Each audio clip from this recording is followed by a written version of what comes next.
Lez Hang Out. And let's talk about what Lez is about. And let's listen to two lesbians shout. Lez Hang Out. Hey everyone, welcome back to Lez Hang Out. I'm Ellie Brigida. And I'm Lee Holmes Foster, and here's what's happening this week. This week in the Lesdom. This week in the Lesdom is a place where we can touch base each episode about things going on with the podcast or otherwise. In season 9, we are continuing to release our Patreon bonus episodes. You can listen to those at bit.ly/Les Patreon. Our last one was on My Old Ass. Patreon is the best way to support your favorite lesbian podcast. It's what really keeps our wheels moving month after month. In the Greater Les universe, Tig Notaro is starring in a lesbian action movie, which we're very excited about. I feel like unless you consider Tomb Raider to be a lesbian action movie, which of course we all do, we don't really have that many lesbian action movies, so excited to see that one. I also want to say an early Happy Carol Day to all those who celebrate December 21st. I'm hoping you're cuddling up with your girlfriend, fiance, partner, wife, and enjoying some Carol by the fireplace. 'Tis the season. This one is specifically for Kristen, our production assistant. Shout out to you, Kristen. British ice skating will now allow same-sex couples to compete from next season, becoming the third organization in the world to introduce this change. So very exciting. Love to see more same-sex ice skating couples. I know Kristen's a big ice skater herself, and I'm sure we got quite a few queer ice skaters in this audience. So if you would like to skate with another woman, let us know. That's what's happening this week. Back to you, Ellie and Lee. Thanks, Ellie and Lee, and welcome to our 158th installment of Shoulda Been Gay. Oh, it was fun, it was great, but it should have been a little more gay. And in this week's episode, hit it, Ellie. Welcome to Burlesque. So good. I can't believe you didn't have the Cher wig on for this whole For a little episode. else. Welcome to Burlesque. Sorry. I feel like honestly you should. I can't believe you didn't. I can't believe you're not in the Cher wig. I don't I'm know. Here's the thing. I actually was looking for my Cher wig the other day. I can't find it. So I'm sorry. Do you get too many wigs now? This is why you need the wig wall, right? I have, we were just yeah, talking exactly. about, I have you like need the a whole few full wigs Moira. hung up. Some of them are in boxes, and like that's where I went wrong. Well, while you unpack, I will introduce our excellent guest for today who's joining us to talk about burlesque. It is Erin Brown, who's a lesbian writer, public sociologist, and the host of the Lesbian Peep Show. Erin, thank you for being here. So excited to have you here. Will you tell our listeners about your show, the Lesbian Peep Show? Yeah, it's another silly gay podcast. We love it. There's not enough. More silly gay podcasts. Yeah, I was looking for a podcast like yours a couple of years ago and was just finding less and less what I was looking for in terms of queer content that centers lesbian sapphic dyke culture. And also like really pissed about how much I was having to dig to find out that like lesbian sapphic dyke people existed in all of these places where I knew my queer history, but lesbians were just erased from it. And so I was like, well, let's do a living archive. Let's talk about what we're doing right now. Let's talk to other dykes. And so that's what I do. So it's a variety of things. I'm serious, I'm silly, but mostly focused on queer joy and creating something of a living archive of what queer women are doing right now. Yay. I love it. And what queer women are doing right now is talking about burlesque. As we should kind of always be doing. I mean, to be fair, right? I sort of am always talking about burlesque. So this is going to be great. Incredible. Okay, I'm going to kick us off, as always, with our IMDb synopsis of 2010 smash box office hit Burlesque, which is as follows. A small-town girl ventures to Los Angeles and finds her place in a neo-burlesque club run by a former dancer. Okay. That's it. That's the IMDb synopsis. I will say I had to look up what neo-burlesque means, and we sort of talked about this before we jumped on. I don't think that any of this is number one burlesque, or it's particularly neo-burlesque. Right. No. Do you want to hear the definition? Yeah, please. Okay. Educate us. Neo-burlesque often serves as a form of feminist art using satire and performance to reclaim or repurpose symbols of feminine oppression. It also uses parody as a core element. I mean, Do we think, I don't know. Okay. Do we think that they achieved that? Do they mean like they know how gay this movie is and that's what makes it neo-burlesque? Or like, I guess. are they going I mean, for we're going to something dive else here? We're going to have to dive into it. I do think that Burlesque is a feminist piece, but here we go. Let's dive in. Incredible. Erin, do you have a better, gayer synopsis for us? I do. I do feel that it needs to start with small town girl, though. So, Okay, yes. yeah, sure. a small town girl believes she's bigger than this place, heads to the big city where she finds her way immediately to half-naked women performing and begs the elder queer icon in charge to be a part of it. Mhm. Yes. Yes. Bravo. What about you, Ellie? Hit me with your gay Agreed. synopsis. Allie walks into a queer bar and says, I need to be here by all means necessary. Thinks everyone around her is also gay, because of course she does. Is surprised to find out anyone around her is straight. And that's the film that I saw. I don't think anyone in this movie is straight. Accurate. Accurate. Yeah, I could also see, like, I feel like Allie and Tess, I feel like have some stuff going on, but also Allie and Nikki have some real deep-seated love-hate situation going on there that I'm excited to dive into. How about you, Lee? Okay, here's my gay synopsis of Burlesque. I said Christina Aguilera goes full cartoon awooga eyes at a troupe of scantily clad women and works out her mommy issues with Cher's Gatron Mama Morton. Gatron. She is a Gatron so hard. Yeah. Mm-hmm. Yeah. It truly is like if you recast her with like a cartoon wolf, I think, in that opening scene, though. That's like, it's basically. I mean, feel like it's really same. We just did Same Chicago. Like, I feel like it's giving Chicago. Like, it's giving Roxy Hart obsession with being on stage with other women. Yeah. Well, and they're all like summoning her to like come hither, and that's all you're seeing. Also, I don't know, because I often just like don't see men, but I don't remember seeing men even in the audience in that scene. It was just like women, boobs, yes, glitter, yeah, and she's completely mesmerized. And here's my beef with the entire movie, which has to do with my queer origin story. But like, I'm this person. I'm Allie. I'm the straight girl that just loves women and tassels, being with women all the time, naked, and also has sex with them in my story. But like, is like cool and fun and sexually adventurous, you know, and even slutty coded because she's fine with immediately. Right. That was me. And movies like Burlesque and all of the media that I was consuming in like the 90s told me that was a varietal of straight women. Yeah, it's just another flavor. And it's so not straight. Diet straight. The kind that likes women a little too much, you know? And so I look at stuff like that and I just scream gay at the television because I'm trying to help. Yes. Now I have to ask, because usually what we do next is we talk a little bit about our experience with Burlesque, which I do want to do, but I know you told us you watched it for the first time like today. So I did. So I do actually want to hear a little bit more about your experience with what you just called your gay coming out story. So what is your gay origin? Please tell us. Please. Yeah, gay more, say more. Yeah. Please. Well, how does one go from I'm just a different type of straight to like actually, wait a minute.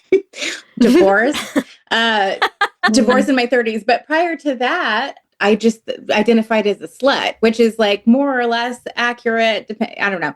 But like I was having sexual adventures across the board, and that was slutty, and also a dumb thing that was coded as something I was doing for boys, even though often they weren't present.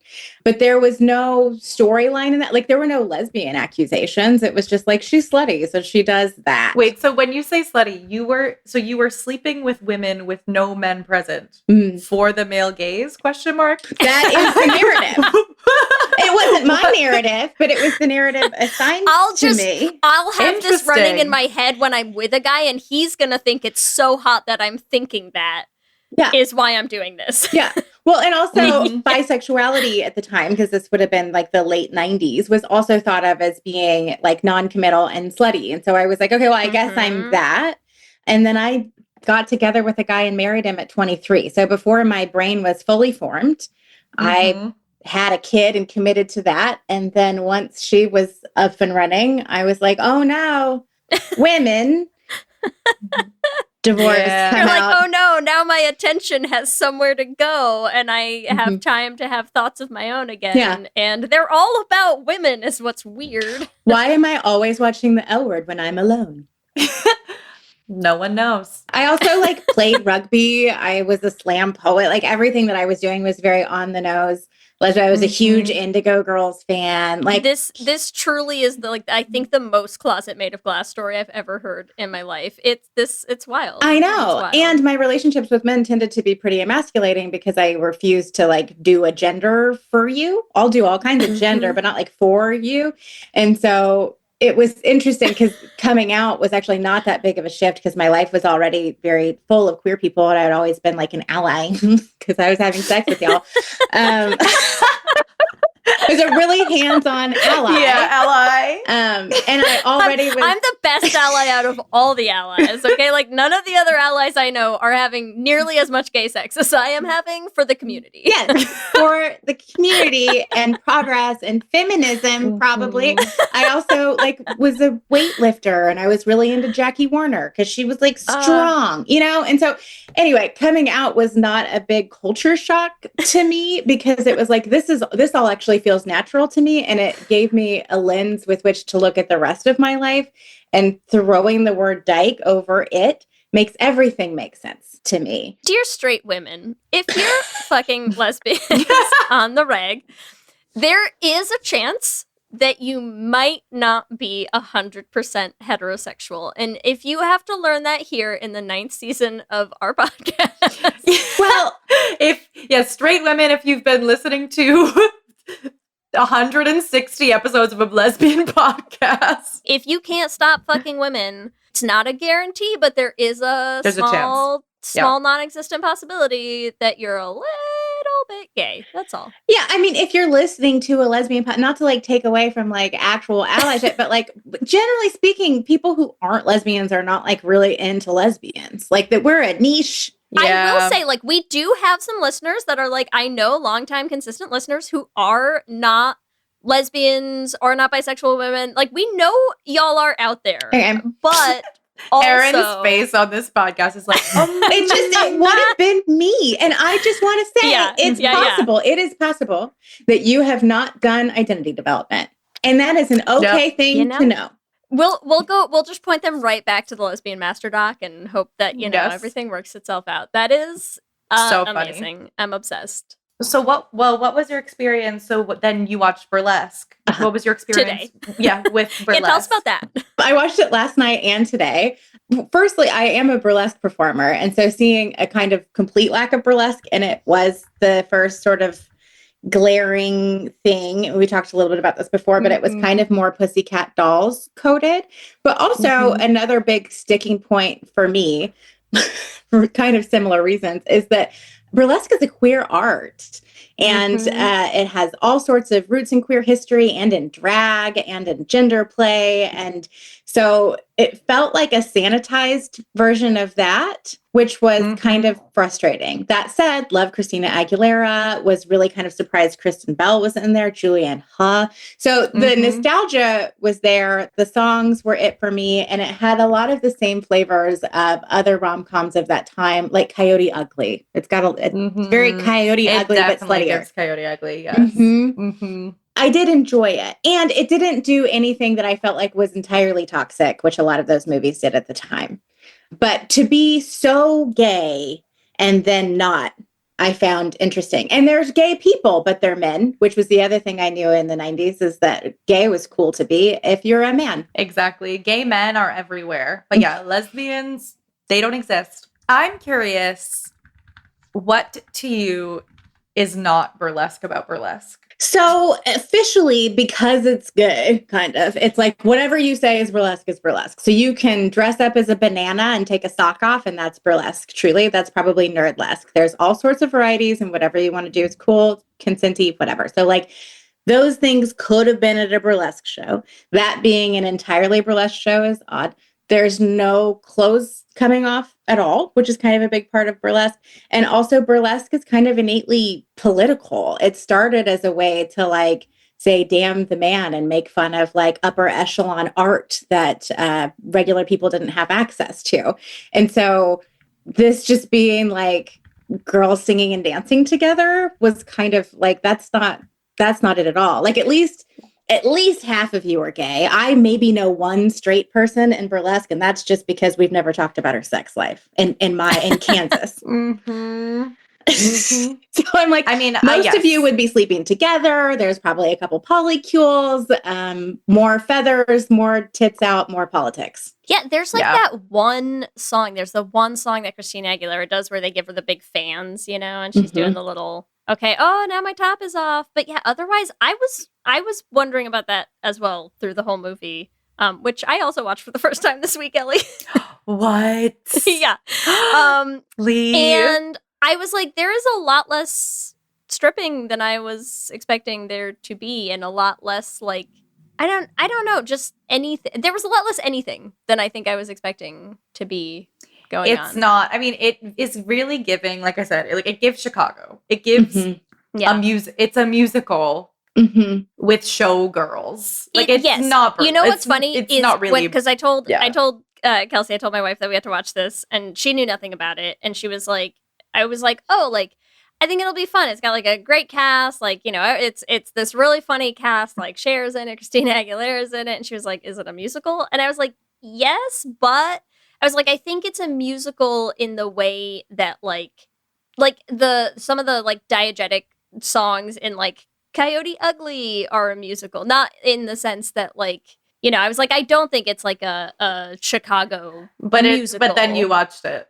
No, I still agree. All the music in it is like fully. It is like, but I feel like there's the one where Cher is singing by herself. You haven't seen The Last of Me.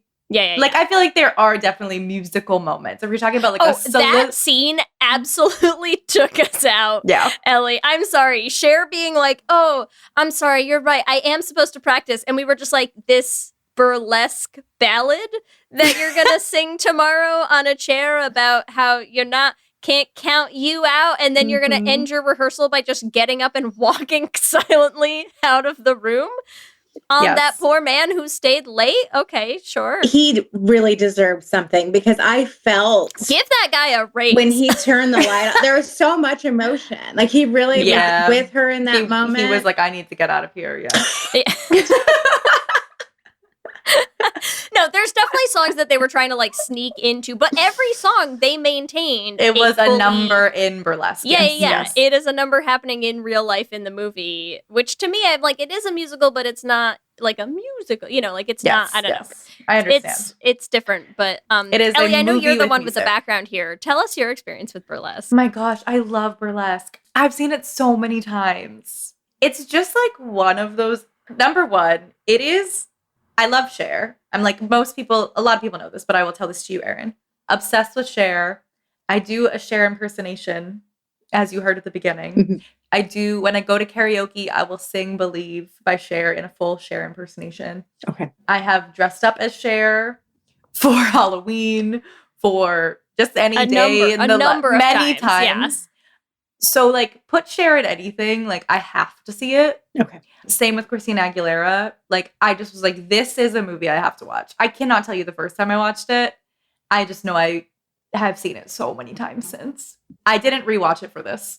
Let me tell you that. Because I wanted to, but I didn't have time. And I knew I would be fine. That's how many times I have seen this movie. It's bad and good. I feel like it's one of the it's a perfect bad good film. Yeah, I'd agree with that. It's like it really hits that sweet spot. It hits the perfect sweet spot of like it's not too bad to be enjoyable. Yes, like it's not that good, but it's entertaining. I find it thoroughly entertaining. So that's my experience with it. Here's what I think. I've been waiting to do a Should Have Been Gay on this leaf for literally years. No, I know it's been on our list for forever, and so I'm happy we're finally doing it. Here's what I will say I think confused us the most in the first couple minutes of Burlesque. This is a 2010 film starring Christina Aguilera, Cher, Diana Agron in a bit cameo role, Kristen Bell. Like, it feels like a movie that should have been made circa 2003. Yes. right? It looks like a movie that was filmed circa 1992. Like, where did they get the cameras for this movie? It does not look like it was made in 2010. Every time a character pulled out a modern cell phone, we were like, what is happening? What? Where are we? What are we doing here? It's very confusing. And that, I think, tracks with the fact that the passage of time in this movie, incomprehensible to me. So I love it. I feel like that to me again helps with this kind of like, it's nebulous enough where you're just like, yep. Yeah. If it was too well done, I'd have a hard time. But I think they spent all the budget not. on the actors. They have to have.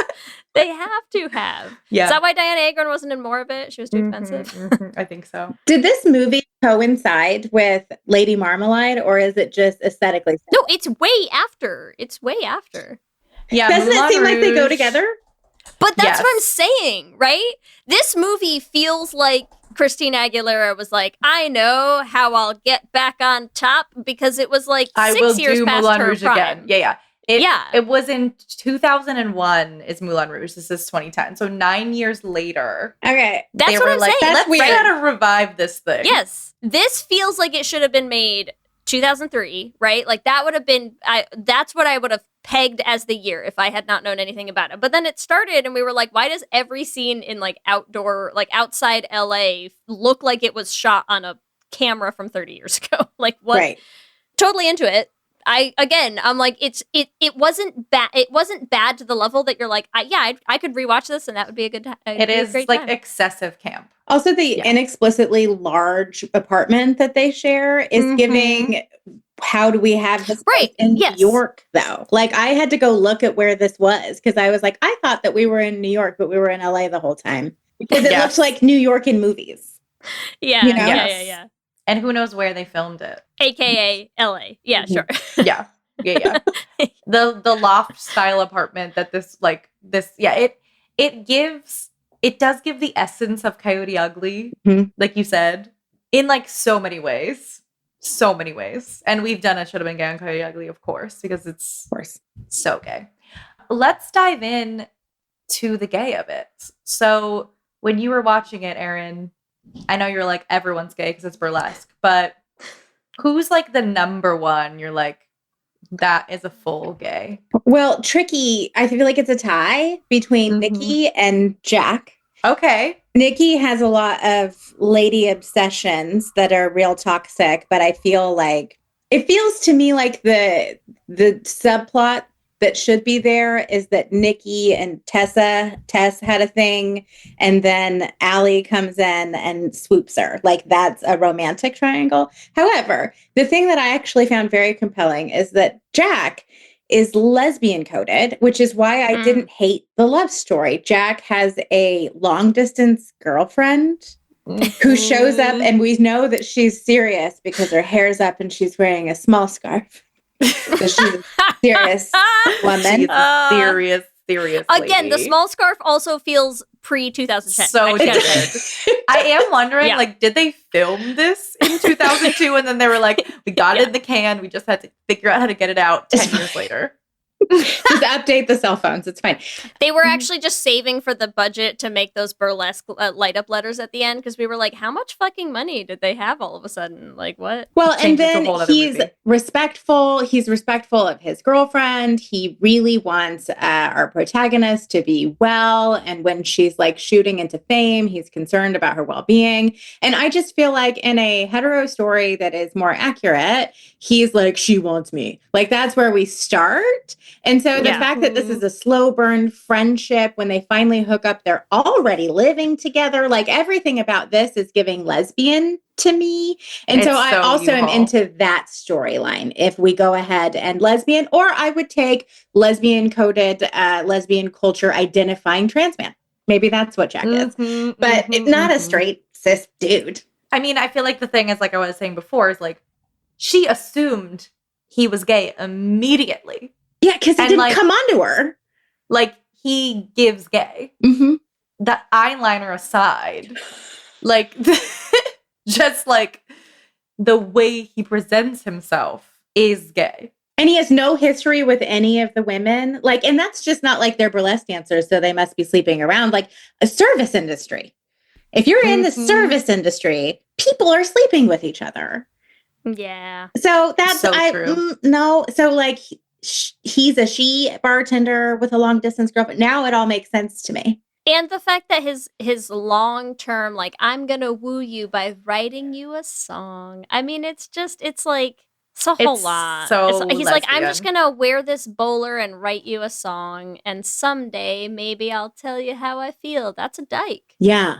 That's a Mhm. lesbian. And the whole time just pining while being respectful to his current love interest that's lesbian. Lesbian. It's so lesbian. Yeah. I see that a lot. I feel like I would love to dive into the Nikki of it all as well, like you said, because I agree with you. Like, we're talking about, like, I feel like Nikki's jealous on the surface because she's like, no, she's taking my number. She's taking my star power. Yeah. But I love the idea of it. No, she took my tests. That hits way different. Mm-hmm.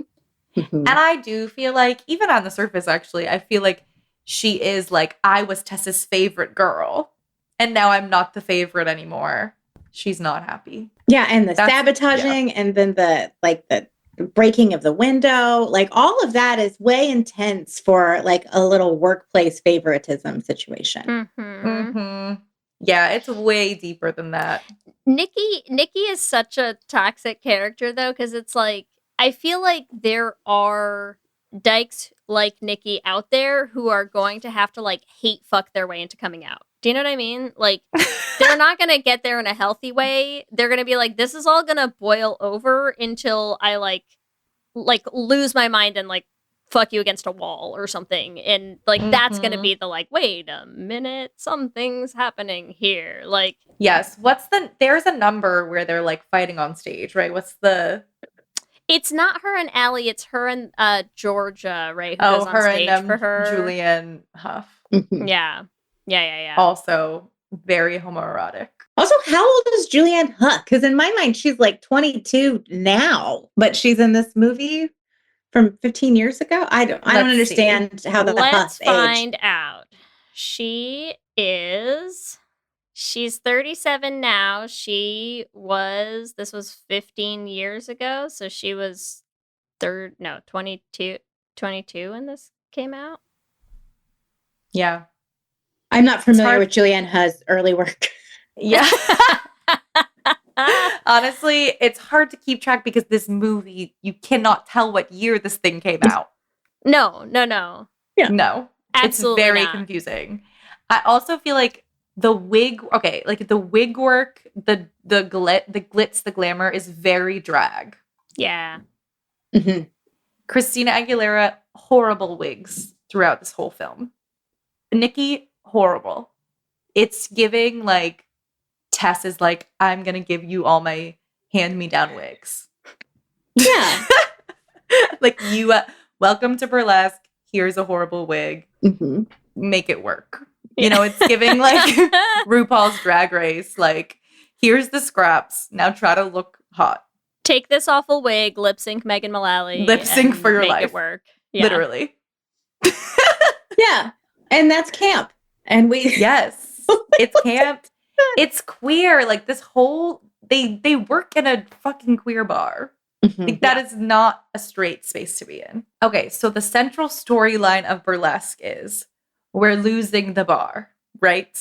How many times have lesbian bars closed because there's not enough gay people coming to see us, right? They're like, we have to do something. It's only gays who are keeping us afloat. We have to do something to get the straights in. And Allie's like, I get it. I will sing and the straight people will come. Now, Ellie, as a person who co-wrote a musical with you about saving a lesbian bar, who had never seen Burlesque at the time, is that all the flame was? Or are you just like, yes, did you just use us as an excuse to like write retell Burlesque? Yeah, to retell as Burlesque. a lesbian story. But I'm just saying, I feel like that storyline is a queer storyline. It is a queer storyline. Mm-hmm. And to like rally together to save it too. Randomly, Mm-hmm. there's a bunch of money, also gay. Somehow. Exactly. Yeah. And it's just giving like, You have Tess, and then you have gay man Stanley Tucci, who's not gay, in real life. I don't Okay. believe so. No, I that's swear true. to God, he's straight in real life. But it's very confusing. It He is. always plays gay. Yeah, we have those. And I get really mad at them. Yeah, it's very confusing. I mean, I'm sure we care more about the straight women playing lesbians all the time. Stanley Tucci, it's fine. But It's fine.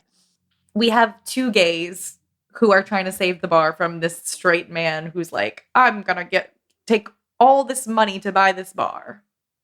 Yeah, it is the flame, Holly. It is the flame. It got in my subconscious. Everything's making a lot more sense to me right now, Ellie. But yes, that I just wanted to make sure that I got that out of my body because I didn't want to forget. Not Now really, we can- because it's like probably problematic, and I'm sure that someone would let me know how, but like I would be into turning this suddenly into a list of people who should have been gay. Yes, in general. Yeah, well, actors specifically, people who play lesbians all the time, but there's like, I have quite a list. I keep one in my phone. Oh my God. Wait, No, please. Who's on it? Tell us. Yeah. Well, Natasha Lyonne, obviously. Yeah. What's the one that everybody loves? The blonde older lady who's like always looking at someone's boobs. Kate Blanchett. Kate Blanchett has a husband who I look at every once in a while just to like splash cold water in my face kind of energy. Goldie Boutillier is a new to me singer who's like very femme fatale. I assume she's straight. She sings about men and there's men in her music videos, but everything about her is dykey. It's like high femme would kill you energy. Those are my top 3 at the moment, but I have a lot. Yeah, for me, it's Dolly Parton, and I always say it, and I will say it till the day I die. I was like, I feel like it's interesting because a lot of the people who you're like so gay have come out in the past like 15 years. Yeah. Jennifer Lawrence has not come out yet, right? Not yet. Gay. I mean, Diana Agron's in this movie. Yes. Gay. We have them. It's hilarious you have a list on your phone. I'm like, it's just in my brain. But it's like, It's expansive. There's It's so never much ending. gaslighting of like everything that I loved was lesbian growing up, but none of it was explicitly named that. And so when things feel lesbian, I'm just like, don't gaslight me. Yes. And also, I mean, sometimes I feel gaslit just by the existence of straight women. I'm like, really though? right. Are we sure? Are we sure? They know what none exist. No. I mean, it feels impossible, right? Like, it feels like a big joke. It feels like everyone's just playing a big joke. Like, we're all just... It's a long bit. Yeah, they're really committed.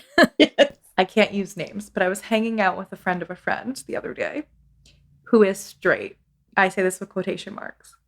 And she said with a full straight face, and she said, well, I mean, if all of us were like allowed to be whoever we wanted to be, like, I think we'd all be bi, right? See, this is shit. So I have a term for this that I'm just going to keep saying until it catches on in the community. I call these women straight insisting because it is respectful of who they say they are. And it is also naming what you're doing with me, which is regularly talking about how you're insisting to me that you're straight. Got it. That is straight a genre. insisting is hilarious. So yes, straight insisting. Very straight insisting. If anyone, I don't think so. No, I don't think if anyone in this world could be whoever they wanted to be, I would still be a lesbian. So, And so would many straight women is the problem, right? yeah. Like, so like we can all I feel agree, like we'd all just sleep with women if we all could do whatever we wanted. Girl, Yeah. you can do whatever you want. Yeah. You are calling yourself out. But yes, let's dive back into the fake gay. okay, let's Take a quick let's talk break. about Allie. Come back, we'll talk about Allie.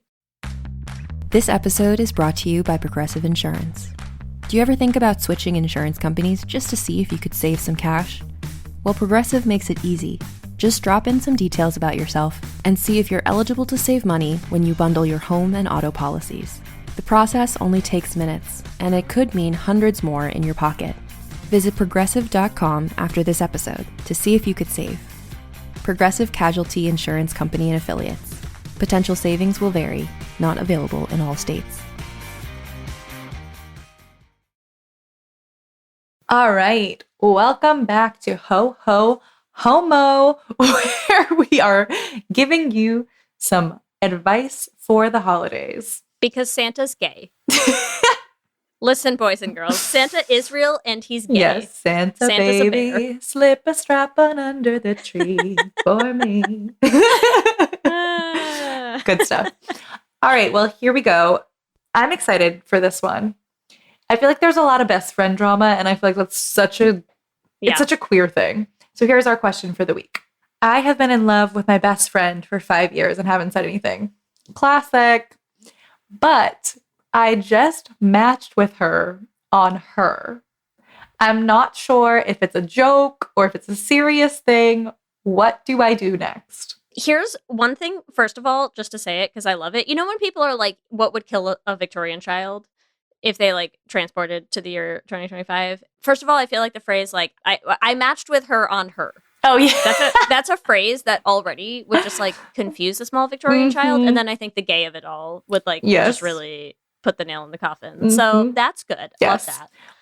Okay, Ellie, now here's where you are not prepared to do this either, but you have to help me out as a old, lame, married lesbian who has never used a dating app. Okay. What does that mean? Does that mean they came up on her?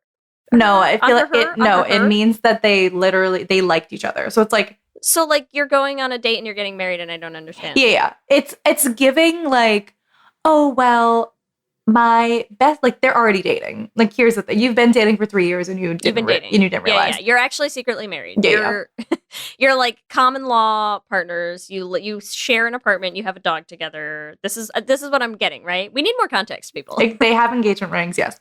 I do feel like it's an interesting thing. That's why I was like, I feel like there is a thing. So I have talked to Bailey about this before because, to be fair, I have not been on dating apps in a really, really long time either. But there was this thing that she was saying, I'm like, it's so Gen Z, that in her town, it was like a polite thing where like if you were on a dating app, you would, like if you saw someone you knew, you couldn't swipe left. Like you had to swipe right because it was rude not to. Oh, okay. Interesting. So you're saying they might have swiped on each other, but just to be polite. Yeah. Like I don't. Okay.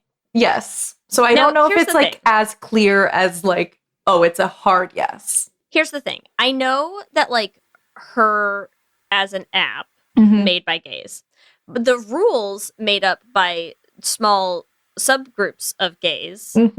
Because that's not like a her rule. You're saying that was like that was just city rule. Like house rule. That was like a thing in this particular small city. That's an insane rule to have for a group of people who are so famously known for being like, does she like? I know she kissed me and we made out for an hour, but is she into me? Well, you can't muddy the waters like that. I know. That's it's rude. Messy. It's rude. So let's try to assume that the like was. We said our vows and I put a ring on her finger and we signed a piece of paper that like our priest gave us. But like, what if she's like just being nice? Yeah. What if she just didn't want to make me feel being bad? polite? We actually just have a town rule where like, if you accidentally bump into each other on the street and you know each other, like you go married. You could just go get married together. So like, I don't know if we're really into it or if we're just doing this because that's like the rule. So... That's crazy. That's what I'm saying. So I feel like I'm just as confused as you, listener, and I'm so sorry. But let me give you some other advice, assuming that this was intentional. Okay. Let's assume that your friend has feelings for you as well and is doing the same shit that you're doing, because that is the gayest thing in the world. That both of you are like, oh my God, I've been in love with you for years. Like, how long have you both been single? That's another question. Have you both been single and just like hanging out with each other for years and being like, no one else lives up to this friendship? Yeah. Have you seen someone actively hit on your friend and have her just be like, oh, I don't know, they're not my type, she's into you? Yes. So, and here's the thing. I just am always about you got to go for it. So I feel like this is your moment. You use it or you don't, and I think you need to use it. And you can use it in a very respectful way. Send a message on her, asking her out on a real date. Yeah. But in a funny way that has something to do with your friendship. Because clearly you guys do a lot of things together. I think her has a thing where you can put, like, what you're looking, like, what your goal is, you know? So, like, just change that straight up to marriage and, like... Just go for it. just go from there. Just straight up, like, I'm looking for a wife. And, you know, see where that goes. Looking for a wife, changing the profile, send the message that says, your wife material. Bam. Bam. Done. Isn't this what everyone dreams about when you go on a dating app, honestly? Like, the easiest. I've been secretly pining, and they just, like, you know, matched with Gave me a small signal, and now I'm like, all right, we're in. Honestly, how do we write the screenplay? Send us the invite to the wedding, please. Yeah. Amazing. Yeah, let us know how that goes, because we're dying to find out. What if I told you that 2026 is the year you launch your business? Maybe you've got an idea you just can't shake, or that hobby that everyone in your life is telling you to sell. Taking that first step and finally taking action can feel impossible. But with Shopify, all you need to turn your dreams into your new future is at your fingertips. Make 2026 the year you transform into the entrepreneur, founder, and boss you were meant to be. And the one powerful move to make it all happen is starting your business with Shopify. Shopify gives you everything you need to sell online and in person, giving you all the tools to easily build your dream store. Choose from hundreds of beautiful templates that you can customize to match your brand. And you can set up quickly with Shopify's built-in AI tools that will help you write product descriptions and headlines, as well as edit product photos. Millions of entrepreneurs have already made this leap, from household names like Gymshark and Mattel to first-time business owners just getting started. Marketing is built in too. You can create email and social campaigns within Shopify to reach customers wherever they are. And as you grow, Shopify grows with you. The same dashboard that you start with will evolve as your business does to handle more orders and expand to new markets. In 2026, stop waiting and start selling with Shopify. Sign up for your $1 per month trial and start selling today at shopify.com/realm. Go to shopify.com/realm. That's shopify.com/realm. Hear your first this new year with Shopify by your side. Hi, I'm Mike Carruthers, host of the podcast Something You Should Know. And in every episode, I talk with world-class experts about fascinating ideas that make you understand your life and the world in a whole new way. Recently, we explored why your brain requires friends to stay healthy, how pockets secretly shaped history, and the surprising science behind morbid curiosity. If you like learning things you can't wait to tell someone else, search for Something You Should Know. Start with any episode that grabs you. I'll be there waiting. Goodbye, Kyle! Did the sound of those words call to you like Pavlov's dog? Then you might enjoy our podcast, Turtle Time. Every week, you can join me, Riley Hamilton, and my co-host, Amy Scarlatta, as we cover the most pressing Bravo news and dig into the new episodes to answer important questions like, who the hell is Adrian Malouf in this world? Listen to Turtle Time on Apple Podcasts, Spotify, or wherever you get your podcasts. New episodes every Wednesday and Friday. Erin, I'll let you start. What are your thoughts on Allie? I do think that the feeling that I can't be all of me in this small town is a explicitly queer one. We're on our way to queer as soon as that's happening. So that, I also love that she stole money to do it. That feels like liberatory. You know what I'm saying? Like that this is gay crime. Yeah. Mm-hmm. Yes. Yeah. And then I do like burlesque is, especially in this time period, hard to find. This is in the era of burlesque that it really it never stops existing, but it goes underground. People are less aware that it's a thing. So the fact that she goes to LA and immediately finds burlesque first is very gay, like extreme levels of gay. So that's the basic synopsis of Allie.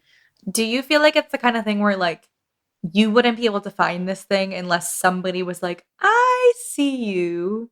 You seem gay. You should come to this thing. I feel like even now, it's like accidentally ending up at a lesbian bar. Like, I don't accidentally end up at lesbian bar. I plan very hard to go to lesbian bar. Yes. Yeah, there's only 10 of them, you know? Yeah. It's not to. something you just wander into. I mean, every like city that I go to, like here, abroad, whatever, I'm like, let me find a lesbian bar. In Istanbul, there is one lesbian bar. To find it, it doesn't have a sign.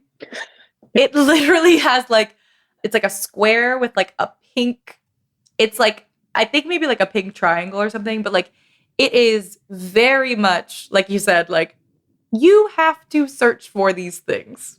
It is hidden for a reason. Yeah, I feel like unless you're in New Orleans, like the odds that you just stumble into a burlesque show Are just low. by chance, yeah, Yes. it's low. Yeah. It's low.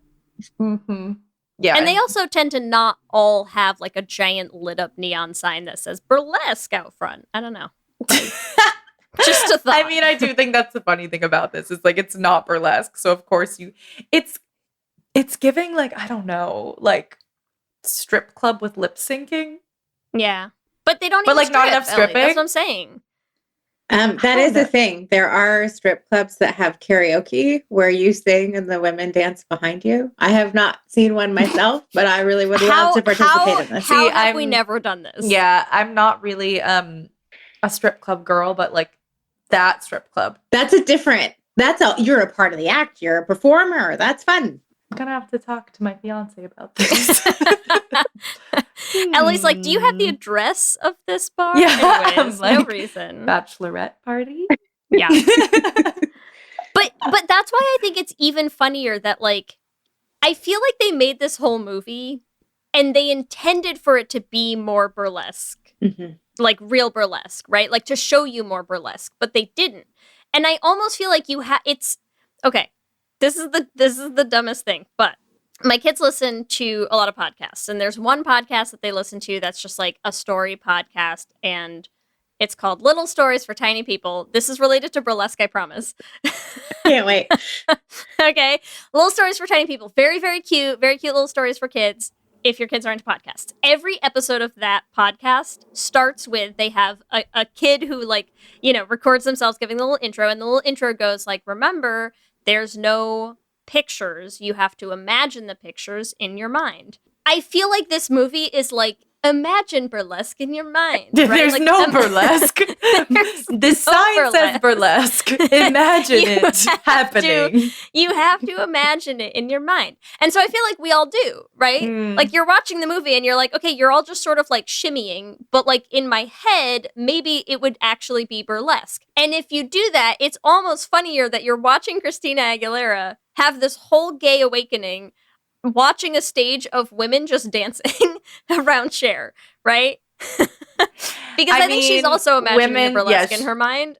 And that's gay. Yeah. And that's gay. But it is just very funny that it's like, could they just not get the rating they wanted or what? Like, I feel like they were sense. trying to make like a sanitized burlesque, but it's like, then just don't call it burlesque. But it's also weird because they start off with like the end. Like normally in burlesque, like I have big robes and boa, like you reveal, and they start off revealed, which is like in theory for rating's sake, hornier, even though like stripping is innately hornier. But then they're just dancing. Like, and that's, I feel like the weirdest thing to me in this entire movie truly is the character of Marcus. Because like I could get behind Jack pretending that he's a straight boy. Okay, fine. Like you want to cosplay as a het, that's fine.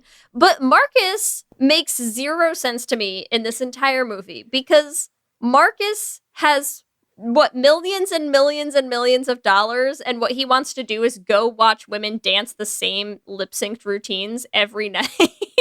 I'm like, sir, just buy a season pass to the ballet. Like, what are we doing here? Like, they're less dressed at the ballet half the time. This is just silly. I know, but Lee, don't put down my girls. I would never. I love because the burlesque is happening in my mind.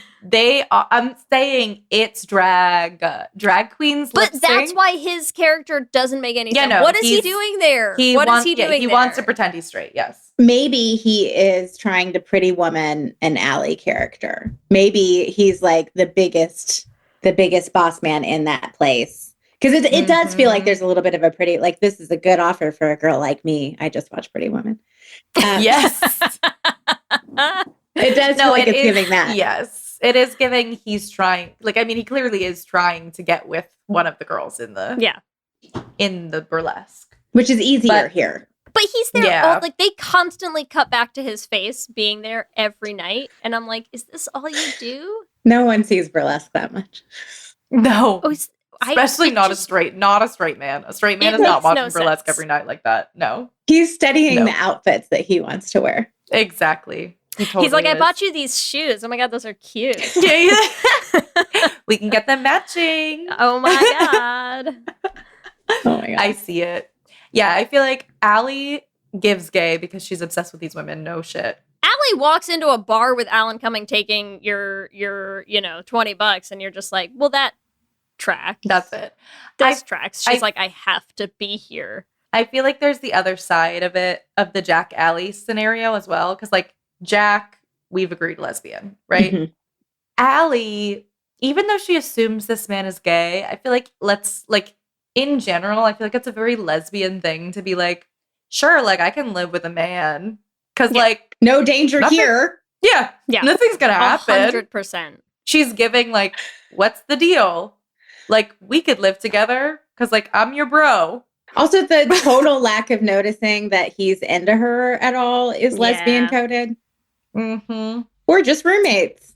Exactly. Yeah. Like Tip me up. Can you zip this dress up? Yeah. She's like walking around naked and doesn't give like she's like, you don't care. Like these old things. Yeah. Exactly. Yeah. She has no interest in Marcus either, which I feel like is weird. Even in the 2010 era of this movie, it's weird to have the like, oh, the rich guy who's so into her. And like, she never really has any interest in him. You know, I was expecting that to be a story where she was sort of wooed by the money and the fame and the whatever, and then has to realize where her loyalties lie and everything. But no, she kind of is just stringing him along the whole time and is like, I mean, whatever, he wants to buy me shoes. I feel like what has to have happened in real life there is that has to be the plot, right? Like that's what they were going for, is like which of these guys, good and evil, money and the songwriter or whatever. I feel like what probably happened in real life is that Christina Aguilera proper didn't like him and wouldn't do it. Like, he can be here, but I'm not going to be into it. Mm-hmm. Which is giving lesbian as well. It's gay. It's gay. It's everything about like, I'm sorry, who walks into a bar and it's just like, wow, Cher and a bunch of writhing women. I'll just work here for free. Actually, like I just put an apron on me. You don't even have to pay me. I'll just work my way up, you know? I'll just earn my way into your heart. I'm like, what? I feel like an actual straight woman would be, especially coming from a small town and at the age that she was, would be really scared of that place. Yeah. Like, I don't know why everything's so sexual. I don't know what to do with these women. Cher is a drag queen and that's scary. Like all of that would be too much, I think, in reality for a straight person. And for a queer person, it would be like, why do I feel like I'm at home? Exactly. She said, I must be here. Yeah.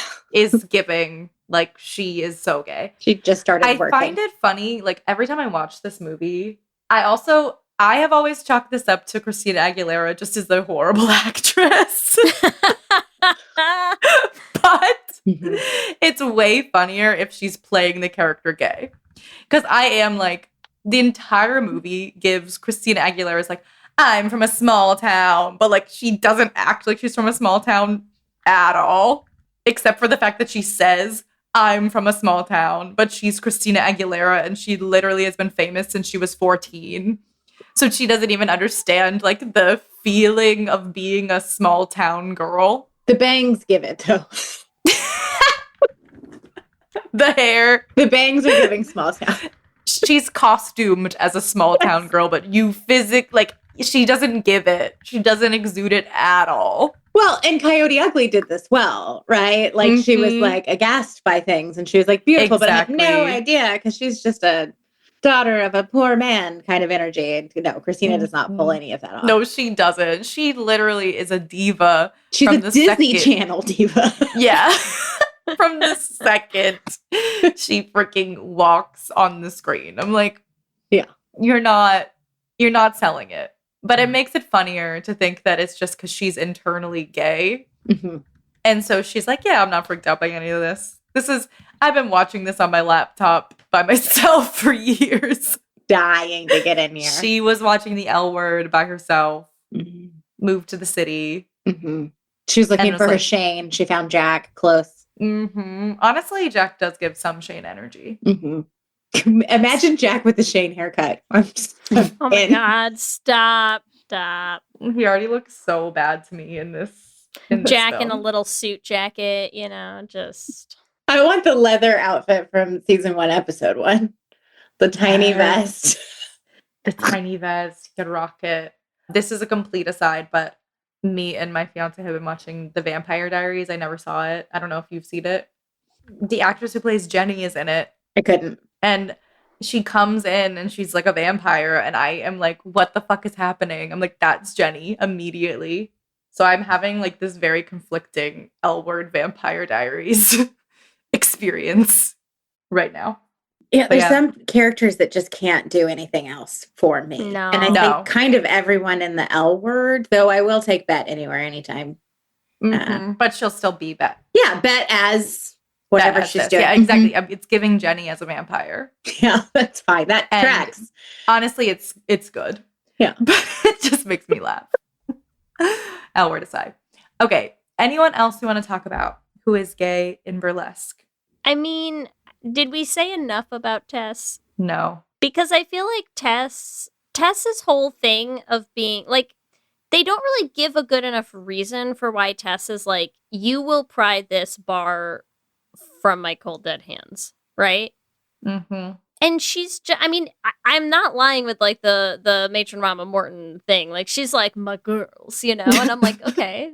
I mean, She is very much giving. but like also they I will literally own- come and take your bar. Like, the I bank's own gonna this, take your yeah. bar. I own this bar. I own these women is what she's giving. Yeah. Yeah. And she does. Which is also a weird thing about the burlesque, not burlesque of it all, is it would seem like they would ground that in the history of the art form. Like burlesque is so important to me. What it does for these women is important to me. What it does for me, like it would be about the art, but it's just like, this is mine. Yes. A little flat. It's just mine. Yeah. Yeah, I think that it could have been a much more like grounded film if they leaned into the burlesque of it all. Yeah, like have I did notice there was a painting on the wall of a dancer that looked like a burlesque dancer, but have like a picture of her grandma who was a burlesque dancer. Give me something for her to longingly stare at. Bessie like would that. want this to live on. There's so many tweaks that would actually make this a kind of good film. That's why I'm saying it straddles the line so like hilariously Yeah. that I love watching it. But yes, there's like every like 10 minutes you could fix something like and it would just like really elevate, Something obvious to make it the movie that I think it means to be. Not even like, oh, and then it would be magical, but like obviously the other guy is a love interest. Like that's otherwise, why was he here? Why the shoes? But they don't lean in to anything they obvious. they just dangle all these random threads and it doesn't really come together fully. I feel like they thought that the idea of burlesque would be hot enough to carry the whole movie. Yes. Which, to be fair, I'm saying it carries it for me. It's not burlesque, And but they it's were hot right. enough. It's hot enough for me. That's all I'm going to say. I just feel like I always watch this with like a bunch of other queer women and we're like... Yeah. Fair. Yeah. The cast carries it for me. The cast carries it. I also feel like they did some of these cast members wrong. I don't know. Oh, yeah, no. This is probably like the ugliest every single one of these cast members has ever looked. They also just didn't. Why I do you still cast am into Diana it. Agron to come in and wear a I'm tiny still scarf for into 2 it. seconds? Yeah, you're so right. Cast anyone.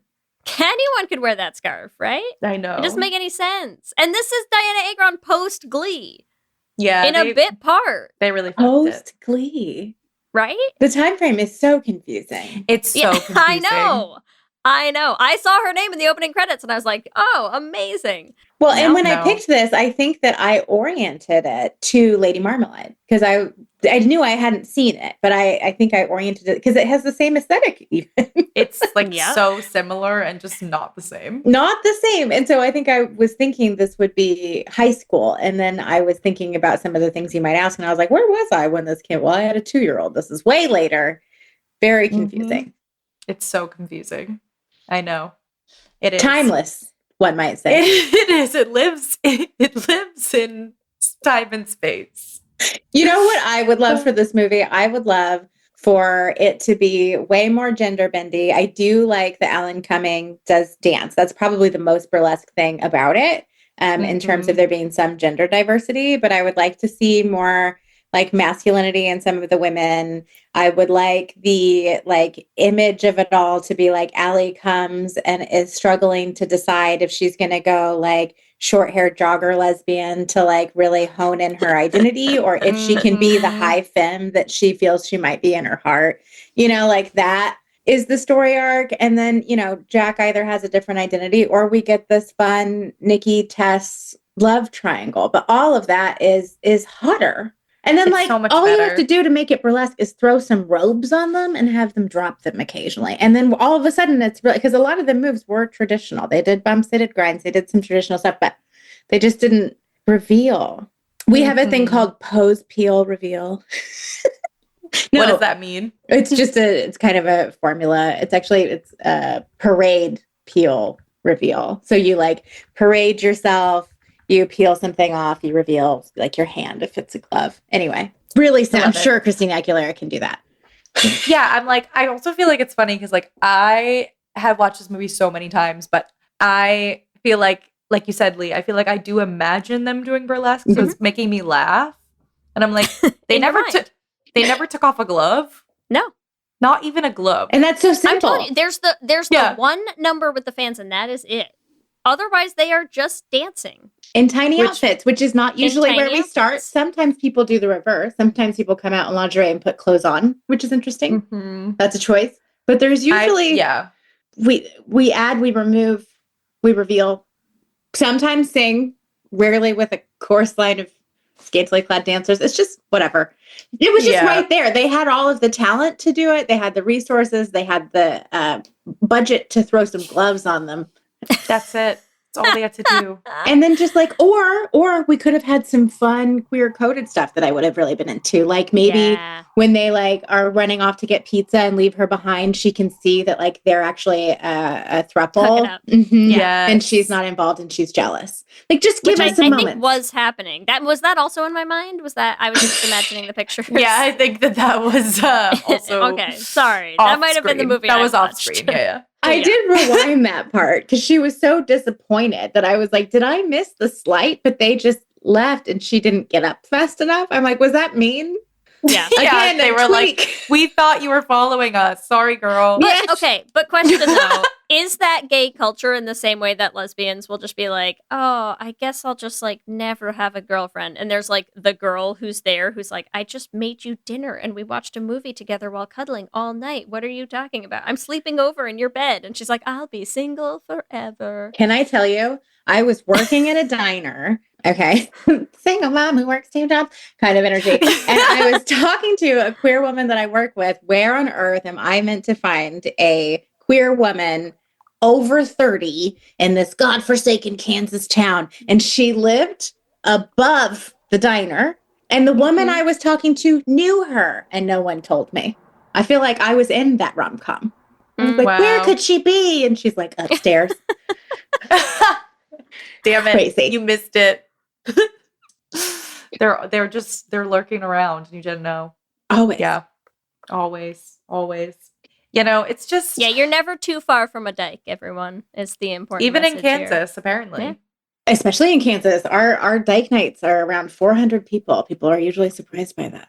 Wow. Yeah. I am surprised by that. I feel like okay, I was reading about this, but like, you know, by reading I mean probably somewhere on Threads. And it makes sense though that like lesbian bars are more well attended in smaller cities because you don't have anywhere else to go. Yeah.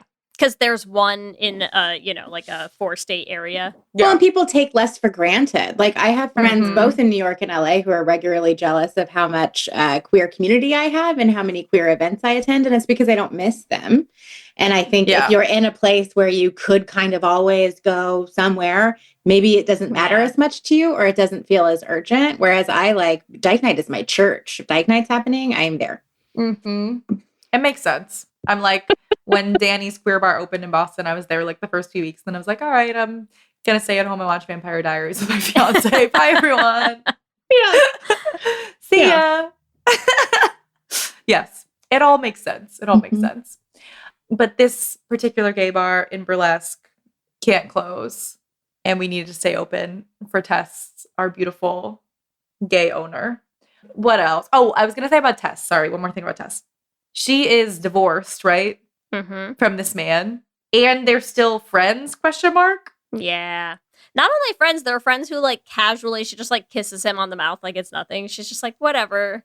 There's nothing here and we both know it. Giving queer exes. And also, because I could not for the longest time tell what was happening between her and Stanley Tucci. Like, I thought this was finally going to be a movie he was straight in. And then I was like, nope. He's fucking the dude from New Girl. So I was wrong once again, right? And that whole thing also feels like their friendship feels very gay, where she's like, there's only one man that I spend the rest of my life with, and he's gay. And you're like, right, you're both gay. Because you're both gay. Yeah. Yes. I do think that Cher's original marriage with the tiny glasses guy was an accidental lavender marriage, which I truly believe happens way more often because people talk about like the lesbian and the gay guy dating in high school. But I don't think that that's the way. People often like, because we were avoiding sex. I don't think that's what's happening. I think that they're drawn to one another's queerness. And then like, if they don't have sex, they're not really interested. But I think that that happens long-term a lot. Yeah. And I think that oftentimes two gay people marry each other oriented incorrectly. And sometimes have very happy lives. Straight women, does your husband dress a little too well? And are you watching the L Word? And are you watching the L Word and only sleeping with women? Anyways, we're just going to continue the PSAs. I think that makes a lot of sense. I like the accidental lavender marriage. Makes me laugh because I do feel like we talk about the like on purpose. Yeah, but like it's easy to keep each other closeted. It's very like it's probably way easier to be in an accidental lavender marriage. Right. Like people who get divorced in general, I think a lot of times are like, there was something about this really close. You know what I mean? Like they had these things, but not these things, whatever. And so sometimes I think the thing that's close is that we were both gayness. Queer.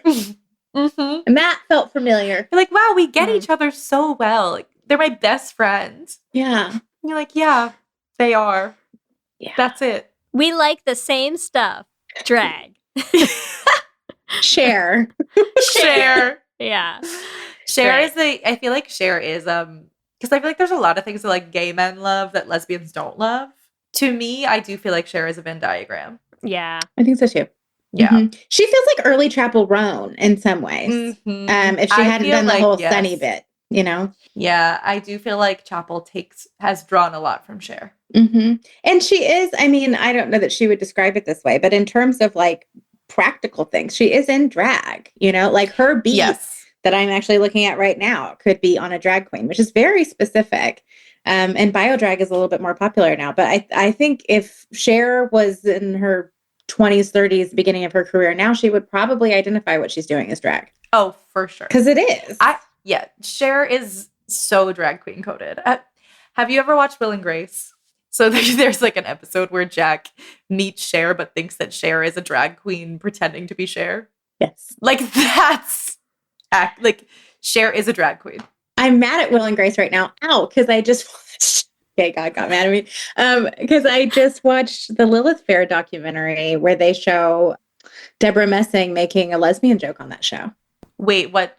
I feel like they were not. I mean, Deborah Messing's messy in general, right? They were also not good about. They were not good about lesbians for sure. No, and I didn't clock that. I mean, no wonder. No wonder so many things. It was written by gay men, so it was very gay men forward. Yeah, and gay men stereotypically they love lesbians, love women, and love women who love women. I still love it though. I'll let it be what it's going to be. let the lesbian joke roll off my back. Okay, tell us who we're shipping then. Let's do our burlesque ships. Who are we? Let's start with you, Erin. Who are you gonna ship in burlesque? I really thought about this, but I think what I have to do is Cher and Christina Aguilera. And if you make their relationship name, it's either tail or ass, and that's not it. And so what I'm suggesting is Chaguilera. Yes. Wait, where do you get tail or ass? Allie and Tess. I get it. Yeah. Okay. That's God. hilarious. Chaguilera is kind of great. It's like Austin Powers-y. Chaguilera, I feel like is a real life. I would ship the two of them together in real life. Chaguilera is a great drag name. It is a great drag name. You could combine Christina Aguilera. That's what you should be for Halloween next. I will be Chaguilera. I like how you just blew right past Tally as an option though, and you're like, it's either ass or Chaguilera. Yes, only options. You're so right. Tally's not good. No. It has to be Chaguilera. It has to be Chaguilera. That's brilliant. Mm-hmm. Okay, I'm gonna have to prepare. I don't know which wig I'll wear. I have to wear a blonde wig or a Cher wig. We'll figure it out. But is it that you dress like Cher and sing Christina Aguilera songs, or do you dress like Christina and sing Cher songs? I don't know. Dealer's I think it has to choice. be both. That's the thing. I feel like it's like, that's what I'm saying. I would feel like I'd wear Cher wig, Cher face, Christina like music video outfit. Mm-hmm. Okay. You know what I mean? Or it would be Christina face, Cher outfit. This is very gay Halloween. Yeah. What do you mean you're Chaguilera? What do you mean you're Chaguilera? Save this clip. Save this clip for next year. Damn it, I can't believe we recorded this too late. Incredible. That's hilarious. Lee, for you, hate what's gay your Halloween. I hate gay Halloween. What do you mean you're Chaguilera? I'm dying. I feel like you could make a number of good, like, I hate gay Halloween references from Burlesque as is, right? Like, just Yes. incredible. So many. Lee, what's your ship? Oh, listen, I ship Nikki and Allie, and it's not even funny. Like, those two are gonna have such a good hate fuck one night, and I can't believe, like, Burlesque 2, where, when? Give it to me now. Because I'm sorry, but, like, that girl is seething in, like, the gonna be hottest way, you know? Yes, I agree. What's the ship name? Okay, it's Nikki and Allie. Oh, God, there's not a lot of good I know, options. Allie, you're right. Allie is not a great one to combine. Nally, Aki, it's all bad. It's all bad. Aliki. Yeah, no, not good. For me, I feel like I like the Allie Jack pairing, but Jack is a woman, which would be Jackalee or Alak. Have you seen the show Vita? No, but I know I need to. I know. So this is a reference, but in that show, one of the sisters is a lesbian, a super dykey one. There's really great sex for everyone. So if you're one of the straight women who listen to this, you can watch it for the straight sex. But she has this like person, their gender is ambiguous. They're an AFAB person who's like bald, that comes in and she doms them in a really intense way. And I feel like that scene, which is one of my favorite queer sex scenes in media, is the Nikki Allie meetup. I feel like Allie gets dommed by Nikki and then she's like, I've arrived. Yes. I also, if you want to sell Ellie on anything, sell the sex scene. That's always your go-to. Yes. So. So many people have told me to watch this. It's got to be after Vampire Diaries, but what's just like 8 seasons. So I like even the straight sex scenes were like worth watching. Wow. And the That's sister relationship really is good. something. Yeah. It's hot. It's hot. And the dyke is really dykey. I like him like that. I don't like the, I'm just a nice lesbian as much as I like give me a dyke, you know? And she's real intense and she has a great time. They do love to be like, they're a palatable lesbian. And you're like, nah. Don't worry about her. She's just a librarian. Like, shut up. Yes. I mean, those exist, but like, come on. Yes, but that's not the lesbians we want. That's so funny. Yeah. Obsessed. What else? Those are all of our ships, right? Q and gay. I think, any last gay points about Burlesque that you need to get off your chest? I feel like if we're going to make a movie that has so many historic and present lesbian references and not actually give it to us and have gay men in it, the hair should have been better. Yes. You know what I'm saying? Agreed. Who was doing the wig work? It was not a drag queen. It might have truly been Stanley Tucci for all we know, you know? And that's how you know he's straight. And that's how you know. There you go. So I think we can agree Burlesque should have been gay. Should have been gay. I've been waiting so long to do this. Like, this movie's so fucking gay. So gay. All right, here we go. We're going to head into our Q and gay. Q and gay. Question number 1. Who was the most underused actor in this film? A. Alan Cumming. B. Julianne Hough. C. Diana Agron. Or D. Kristen Bell. Alan Cumming, especially now that we know more about what he can traitors. Give us traitors Alan Cumming. Yeah. I love Alan Cumming. Mm-hmm. He would have outed people. That'd have been fun. He'd be like, lesbian. Yes, give me that movie, truly. Yes. Okay, question 2. How would someone win your heart? A, buy you some Louis Vuitton shoes. B, write you a song. Or C, take a tire iron to your window. I've never had anybody buy me Louis Vuittons. I feel like I've had the vibes of the rest. Write me a song. I'm a lesbian. Yeah, it's quite gay. Yeah. All right, question number 3. Who is the gayest character? A, Tess. B, Jack. C, Allie. Or D, Nikki? Tess. Good There's answer. no wrong answer. Especially with no love interest in the show at all.